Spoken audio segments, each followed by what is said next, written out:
கோழி அவரை, சிறகு அவரை, முசிறி அவரை பொரியல். கோழி அவரையை சிறு சிறு துண்டுகளாக நறுக்கிக் கொள்ளவும். 2 பெரிய வெங்காயத்தை நறுக்கிக் கொள்ளவும். அடுப்பை பற்ற வைத்து பாத்திரத்தில் கொஞ்சம் சமையல் எண்ணெய் ஊற்றி, எண்ணெய் காய்ந்ததும் கடுகு கொஞ்சம் சேர்க்கவும். கொஞ்சம் நறுக்கிய பூண்டு, நறுக்கிய வெங்காயம் சேர்த்து வதக்கவும்.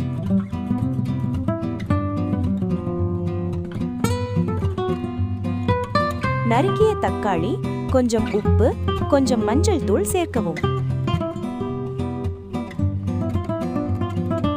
நறுக்கிய கோழி அவரையை சேர்க்கவும். கொஞ்சம் சாம்பார் தூள் சேர்த்து கலந்து கொள்ளவும். கொஞ்சம் தண்ணீர் ஊற்றி குக்கரில் 1 விசில் வரும் வரை வேகவிடவும்.